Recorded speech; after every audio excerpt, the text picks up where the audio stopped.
The next item we need to work on is getting the clutch cover all rebuilt. There's quite a few parts in the clutch cover. Water pump, power valve actuator, the clutch mechanism, the support for the Kickstarter, along with all the seals that have to go in with that. So you can see the cover's been blasted and repainted with satin black paint. These are all the components that are going to go back into it. We also have a full water pump rebuild kit, and we'll go into that when we get to that point. We've stripped everything out of the clutch cover. You can see backside's all cleaned up, everything's all washed out. This bearing's got a little bit of rust in it, so we're going to pop that bearing out of there and replace it with a new one, and then we're going to start assembling everything.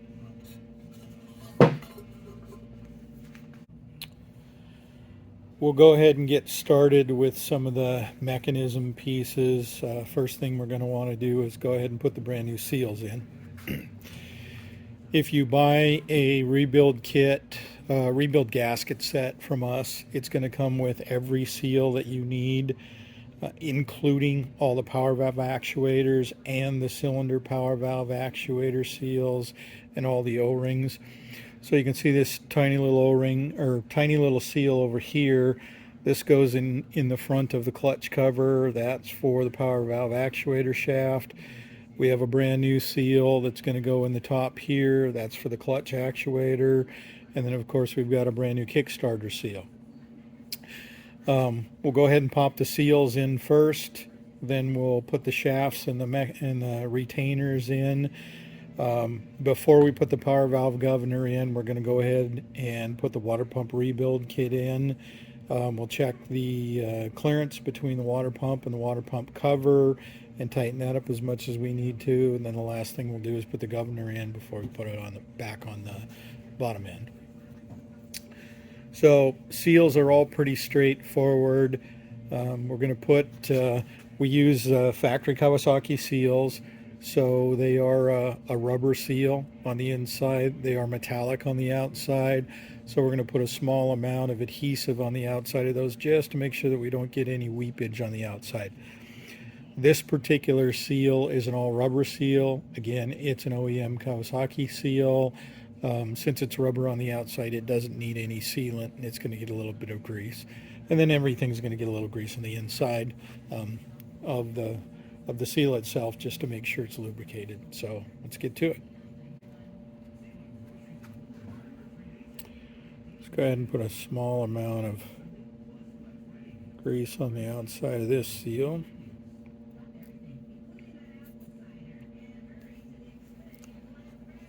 And this seal is going to go in the front here.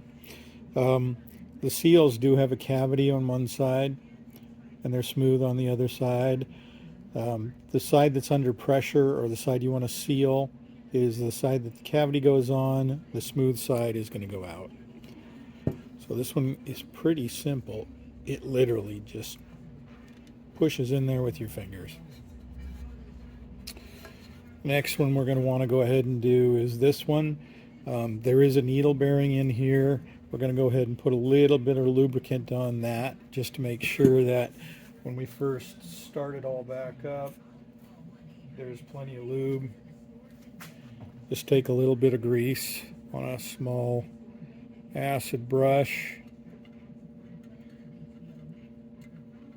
Wipe it around in there. It's not too critical, but it's always good to have a little bit of lubricant in there.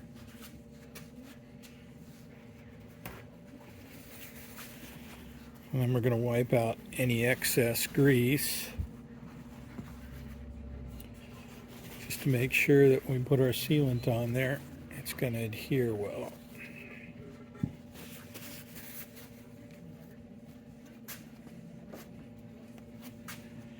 We're going to use the Loctite 515 again. A small dab on your finger, not too much.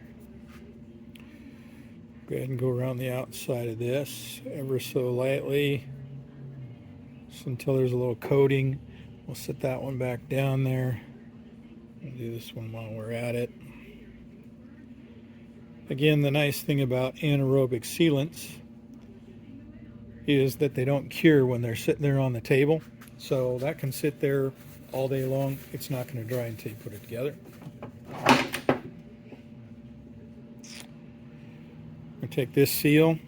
Again, there's an opening on one side. It's smooth on the other side. The outside is going to be the smooth side. So it's simply going to go into here. We're going to gently tap it in.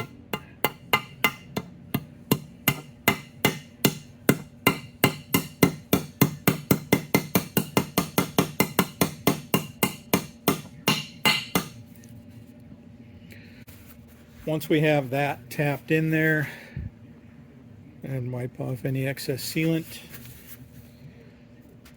and we use our acid brush, just a little bit of grease inside the seal. Last one we're going to put in is Kickstarter shaft seal. Again, pretty straightforward.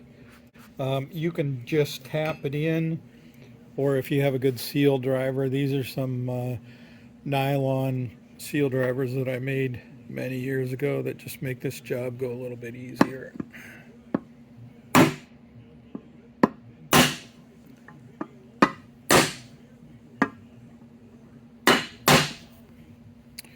And once again, you're simply going to drive it in until it's flush. I'm going to wipe off any excess sealant around the outside of it.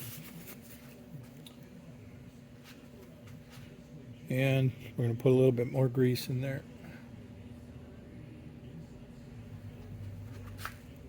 And most of the seals are all in. Since we're putting the seals in and we have everything out, let's go ahead and put the water pump seal in. Let's move that out of the way for a second.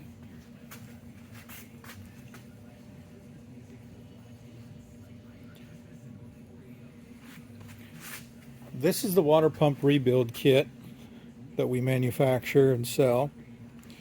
It'll come with a brand new seal, a new bearing to go in the case, and a gasket.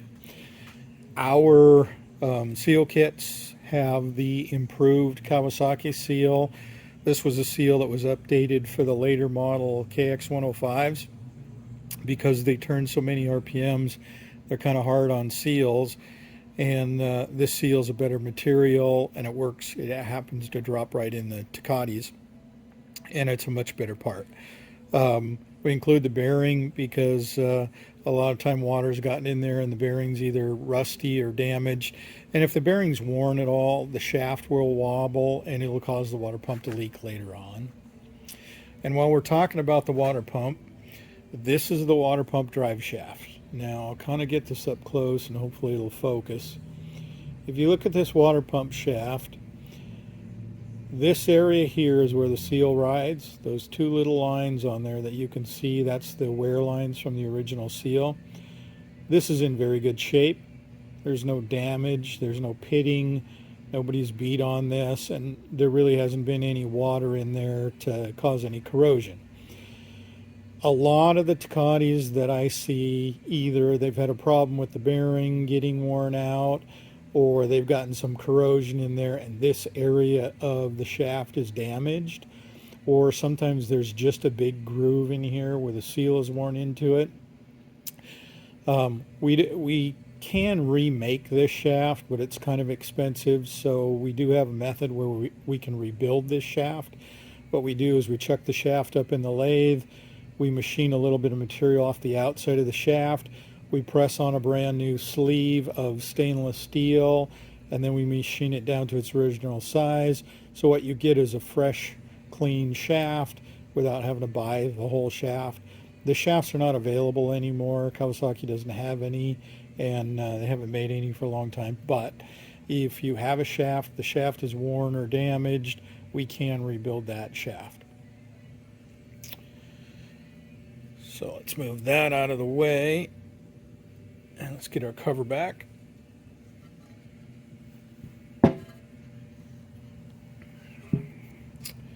All right, the water pump seal has a cavity on both sides. and that's because we're trying to seal oil on one side, we're trying to seal water on the other. But if you look very closely on one side of the seal, it has this lip that comes up on the inside right here. I don't know how well I'll focus. Hopefully you can see that. On the other side, it's smooth and flat. You can see how the light reflects off of it, where this side it doesn't.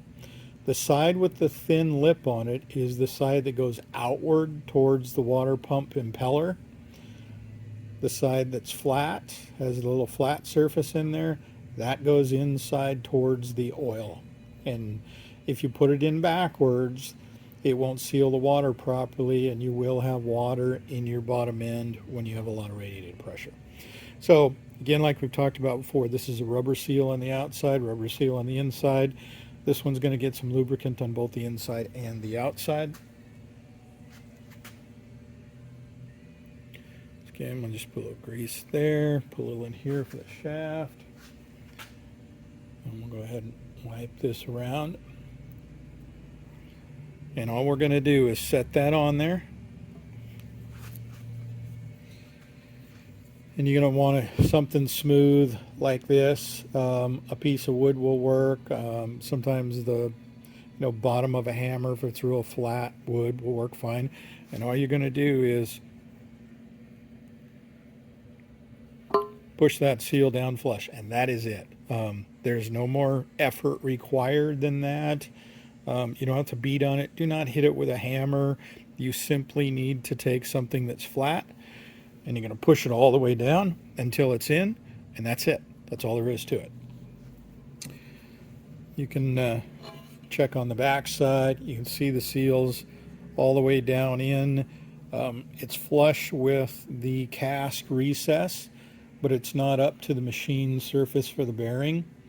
You don't want it up to the machine surface for the bearing because you need the gap between the bearing and the seal so that the bearing won't damage the seal. Okay. With the cover flipped over, we can start assembling the last couple of components. Actually, what we want to do is make sure that we have the water pump bearing in there. It just sets in there.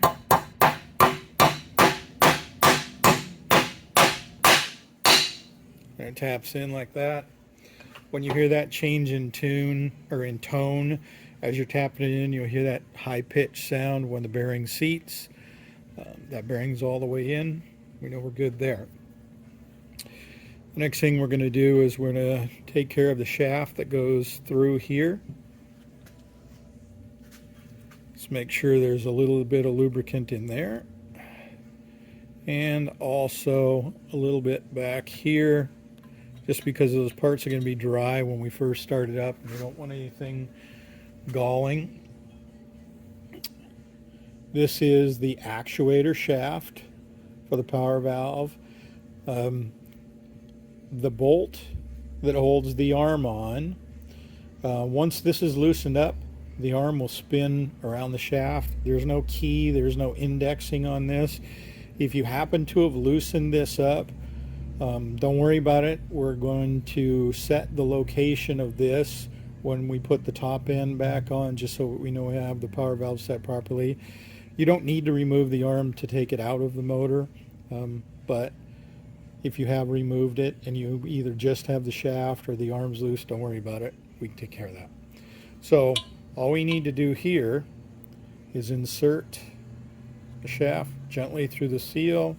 If it hangs up at all, stop and check, but it's pretty straightforward. It simply slides in.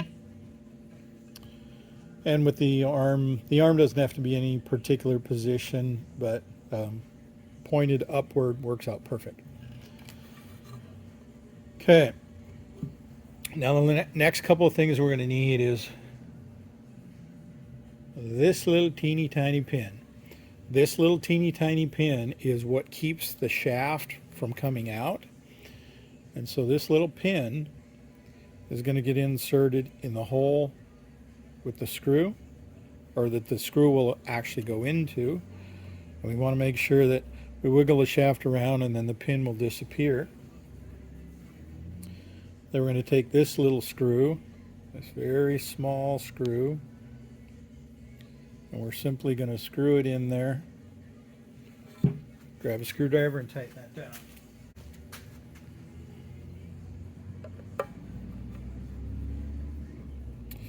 You can Loctite the screw in, however there's no load on it, and it's such a small screw that if the Loctite bonds too well, you'll never get it out later, so I generally just tighten that one down. Now you can see the shaft won't come out. It's being retained by that pin, and then the pin is being held in by the screw. So actuator arms on, bearings are all in, so we can flip this back over.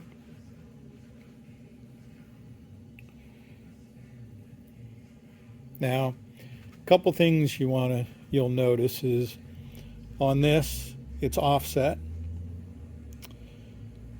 This pin is what's going to actuate the governor is going to push on this, and this is going to rock the shaft, and the shaft is ultimately going to move the power valves in and out. This part can be installed this way, and it can be installed this way. So when you take a motor apart, you want to make sure that you try and remember how that is. You can take a picture of it with your cell phone camera, but if it's apart and you don't know how it went together originally, or you have forgot, one of the things you can do is, if you look carefully, you'll see a round shiny ring right around here and a round shiny ring right around there. And if you look closely, when you get this all wiped off, there'll be a little bit of a line where the shaft was. That's telling you that the two Allen screws that were holding it in, the head was right here. That's what created the shiny spot. And the line on this side was from the shaft. So that tells you that this needs to go downward. In other words, the pin goes below the surface that you're going to put it on. So we're going to go ahead and set that.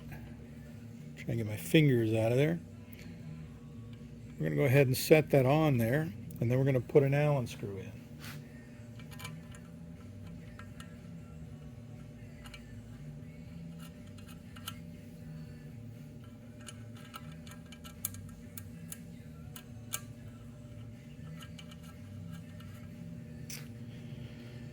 Okay, since these components are inside the motor, these are good ones to Loctite. So we're going to grab some Loctite and a 3mm Allen wrench and Loctite those on.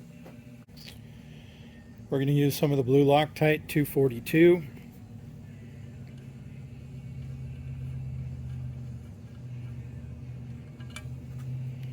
Take one of them out. Apply a small amount of Loctite.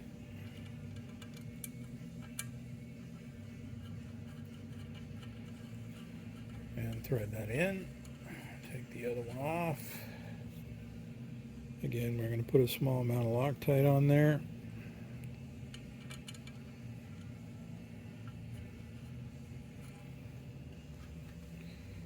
Take an Allen wrench and snug those down.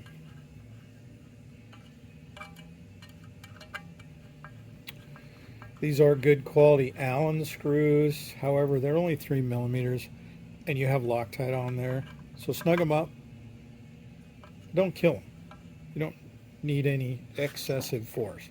Now you can see that with this this set in there properly, the pin is on the back side.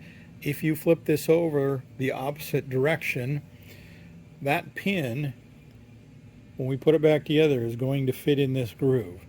And if you had it flipped over, the groove will be too far over this way.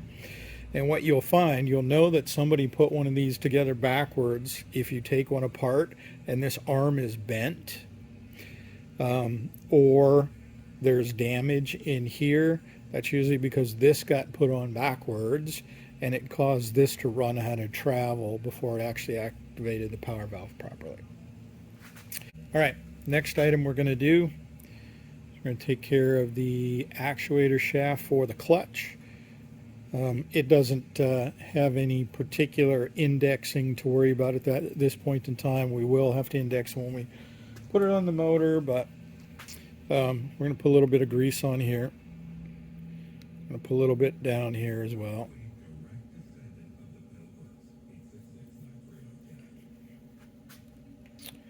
So while we have this, this is something to keep an eye on. You can see the two shiny spots right there.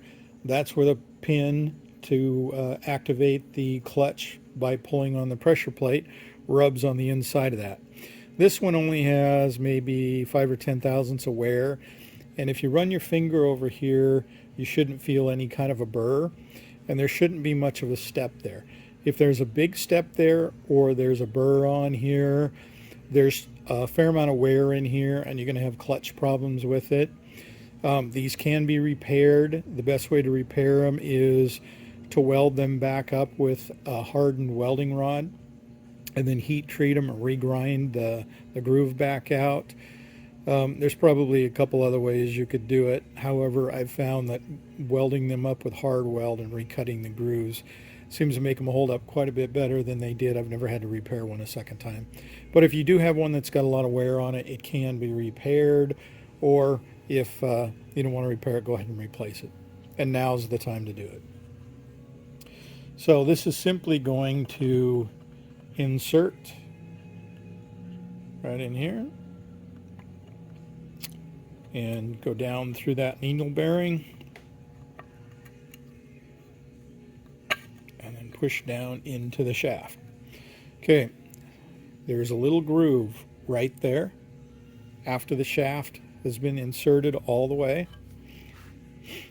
and this little clip looks very much like a piston clip is what's going to snap onto there and hold it in. Make sure this little clip makes it back in there. I see these things all the time where the clip never made it back in. The clip does need to be there to keep the arm from moving up and down excessively. So all we're going to do is we're going to get hold of it like this, and we're going to set it in there in the groove. Try and do this a little better.